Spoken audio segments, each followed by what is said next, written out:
ఇరాన్లోని Isfahan ప్రావిన్స్లో ఉన్న Natanz అణు కేంద్రం గురించి ప్రపంచానికి చాలా కాలంగా తెలుసు. అయితే గత కొన్నేళ్లుగా అదే ప్రాంతానికి సమీపంలో ఉన్న మరో పర్వతం ప్రపంచ గూఢాచారి సంస్థలు, రక్షణ నిపుణులు, అంతర్జాతీయ మీడియా దృష్టిని ఆకర్షిస్తుంది. అదే పీక్ యాక్స్ మౌంటైన్. బయట నుంచి చూస్తే ఇది సాధారణ కొండలా కనిపించినా లోపల మాత్రం భారీ సొరంగాల వ్యవస్థ నిర్మించినట్లు ఉపగ్రహ చిత్రాలు సూచిస్తున్నాయి. ఈ సొరంగాల నిర్మాణం 2020 ప్రాంతంలో ప్రారంభమైనట్లు విశ్లేషకులు చెబుతున్నారు. ఆ తరువాత ప్రతి ఏడాది కొత్త త్రవ్వకాలు, కొత్త ప్రవేశ మార్గాలు, భారీ నిర్మాణాలు కనిపిస్తూనే ఉన్నాయి. ఉపగ్రహ చిత్రాలలో పర్వతం రెండు వైపులా భారీ సొరంగ ద్వారాలు, వాటికి అనుసంధానంగా రహదారులు, భద్రతా వ్యవస్థలు స్పష్టంగా కనిపిస్తున్నాయి. అమెరికా, ఇజ్రాయెల్ వంటి దేశాల భద్రతా విశ్లేషకుల అభిప్రాయం ప్రకారం ఈ భూగర్భ సముదాయంలో యురేనియం శుద్ధి కేంద్రాలు, ఆధునిక సెంట్రిఫ్యూజులు, అత్యంత కీలకమైన అణు పరికరాలు లేదా అధిక స్థాయిలో శుద్ధి చేసిన యురేనియం నిల్వలు ఉండే అవకాశం ఉంది. అయితే ఈ విషయాన్ని ఇరాన్ ప్రభుత్వం ఎప్పుడూ అధికారికంగా అంగీకరించలేదు.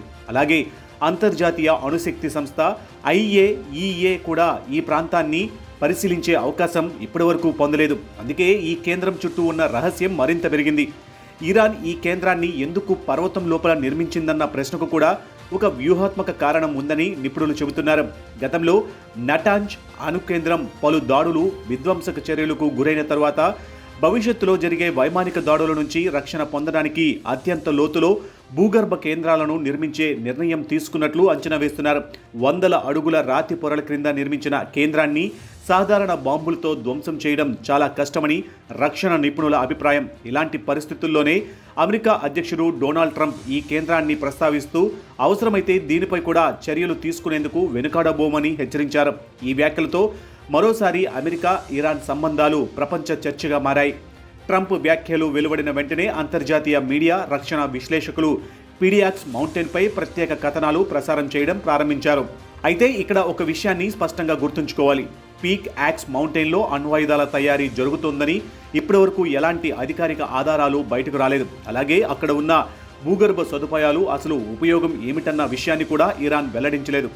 ప్రస్తుతం అందుబాటులో ఉన్న సమాచారం ఎక్కువగా ఉపగ్రహ చిత్రాల విశ్లేషణలు, అంతర్జాతీయ భద్రతా నిపుణుల అంచనాలు, మీడియా నివేదికల ఆధారంగానే ఉంది. ఒకవేళ ఈ కేంద్రంపై అమెరికా సైనిక చర్యకు దిగితే పరిస్థితులు ఒక్కసారిగా మారిపోయే అవకాశం ఉందని అంతర్జాతీయ వ్యవహారాల నిపుణులు హెచ్చరిస్తున్నారు.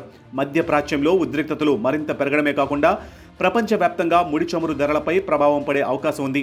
అంతర్జాతీయ మార్కెట్లు కూడా ప్రతికూలంగా స్పందించే అవకాశాన్ని విశ్లేషకులు కొట్టిపారేయడం లేదు. అంతేకాదు ఈ వివాదం మరింత విస్తరించి ప్రాంతీయ ఘర్షణలకు దారితీసే ప్రమాదం కూడా ఉందని వారు సూచిస్తున్నారు. ప్రస్తుతం పీక్ యాక్స్ మౌంటైన్పై ఎలాంటి దాడి జరిగినట్లు స్వతంత్రంగా ధృవీకరణ లేదు. అయితే ట్రంప్ హెచ్చరికలతో ఈ కేంద్రం మరోసారి ప్రపంచ దృష్టిని ఆకర్షించింది.